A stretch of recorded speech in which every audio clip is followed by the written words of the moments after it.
Hey everybody, it's Ron from Pick Dawgz, and this is Ron's Big Shot Breakdown. We're going to go over 5 college basketball games for Thursday, November 21st, 2024. And if you like what you see, make sure to give this video a big thumbs up and subscribe to our channel. Don't forget to put your college basketball picks in the comments section below. And if you're looking for my best bets in college basketball and other sports, you can find those at the premium picks tab of pickdawgz.com. I've got a capper page with all my different packages, long-term and short-term daily passes, so check it out at Pick Dawgz Premium. There's also a link in the description.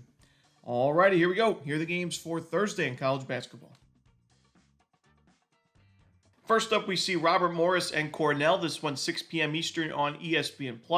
By the way, we got a great card in college basketball for Thursday. We start to see some of these non-conference tournaments start, and the first game is going to be at 11 a.m. Eastern, so all day long we got college basketball. These are the best days in college hoops, but in this matchup, these teams played last year. It was a win for Cornell, 90-85. So Robert Morris is playing with revenge. But for me, I just think that Cornell matches up really well in this game. Offensively, this is a fast-paced offense. It's pretty efficient. Their shooting numbers aren't the best to start the year, but I think they will definitely improve as the season goes on. This is an experienced team that brought back a lot of production from last year's Cornell team.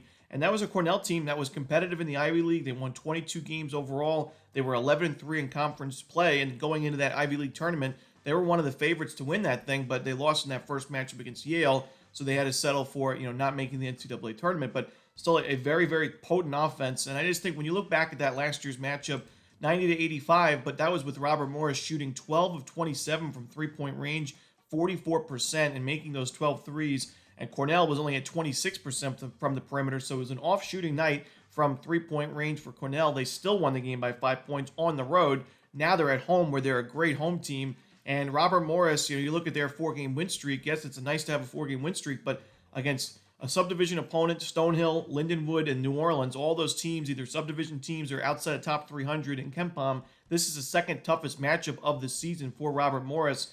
And, we've seen their first 2 true road games. While they were competitive against Delaware, they got crushed against West Virginia. So for me, at a reasonable price, I'm going to take Cornell and lay the points. Next up, we see Vanderbilt and Nevada. This one's 7:30 Eastern on ESPNU. This is a neutral site game in the Charleston Classic in Charleston, South Carolina. The first game away from home for either of these teams this season. Nevada's definitely taken on the tougher schedule. They have some nice wins against Sam Houston, Washington, Santa Clara. All those games by double digits as well, so they're winning and covering spreads. While Vanderbilt has wins against Eastern Shore, Southeast Missouri, Cal, and Jackson State. The most impressive, of course, the win over Cal by 16 points.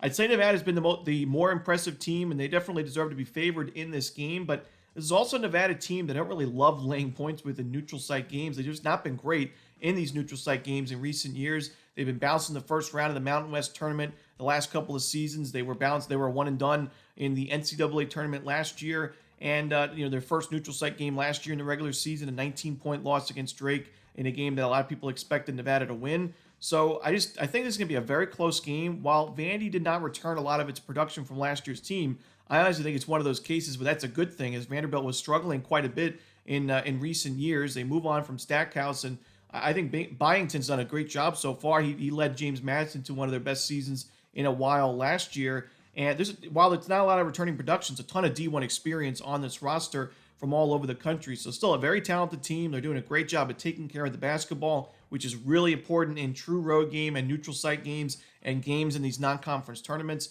So, like I said, I think Nevada's been very impressive, but I just think it's going to be a very close game that Vanderbilt's a live dog in. I'm going to take the points with the Commodores in this one. Next up, we see Oral Roberts and Ole Miss. This one, 8 p.m. Eastern on ESPN+.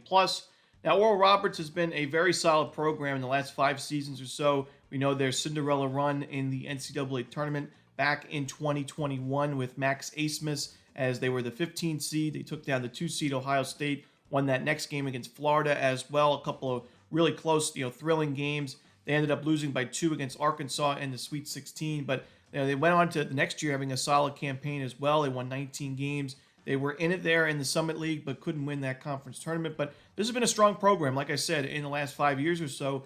This team, though, is just not that same team, in my opinion. They're up to a 2-3 start this year, but their 2 wins were over subdivision teams.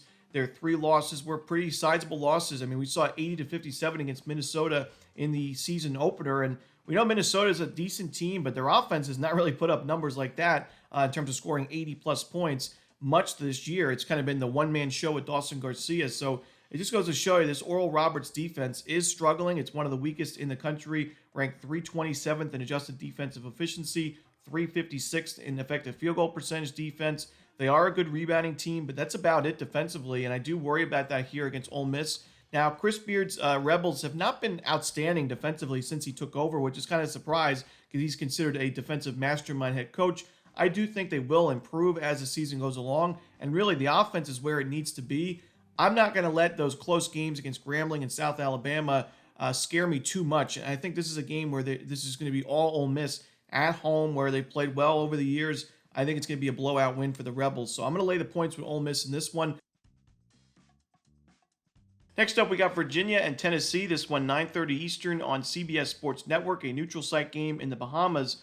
These have been two of the best defensive programs in college basketball the last 15-plus seasons, but the difference for me in this game, and the reason we see Tennessee installed as such a big favorite, is the Vols' offense is also exactly where it needs to be right now. It's top 20 in adjusted offensive efficiency. They're a great shooting team right now, third best in effective field goal percentage, getting to the free throw line, getting those offensive second chance looks.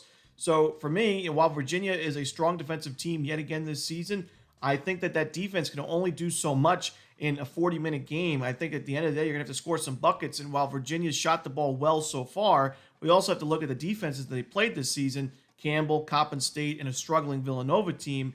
I think this is by far the toughest matchup that Virginia's had, and I think that they really struggle offensively in this game. I think Tennessee's too much in the end on both ends of the court. So give me Tennessee in this one. I'm going to lay the points.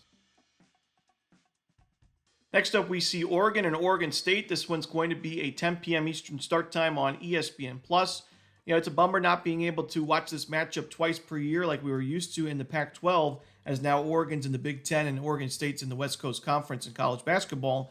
But still, this should be a great rivalry game. Last year, it was Oregon that swept the season series. So Oregon State is playing with double revenge in this game, but I don't think it's going to be enough. Even though Oregon's on the road for this one, I think the Ducks are the much better team on both ends of the court. I really like the production that they brought back. This was a solid team last year. Maybe not Dana Altman's best team, but still down the stretch. I mean, they obviously won the Pac-12 tournament to get into the NCAA tournament, won a game in that first round, a blowout win over South Carolina. So I think there's a lot of expectations for the Ducks this season. I watched Oregon State's game against Cal State Fullerton. I got to say, I really wasn't impressed with the performance in that one. It was a very close game for most of it. And then at the end, the Beavers were able to make some low percentage shots to kind of dress up the score and win that game and cover the number. But against an Oregon defense that's top 25 in adjusted defensive efficiency, top 40 in three-point defense, and doesn't give you those second chance looks, I think the Beavers offense struggles quite a bit in this game. I'm going to roll with Oregon on the road and lay the points. And that's it. Those are the games for Thursday in college basketball. Hope you enjoyed this video. If you did, don't forget to hit that like button and subscribe, and put those college hoops picks in the comments section below. Again, if you're looking for my best bets, you can find those at Pickdawgz Premium, and there is a link in the description. As always, this is Romanelli. Good luck.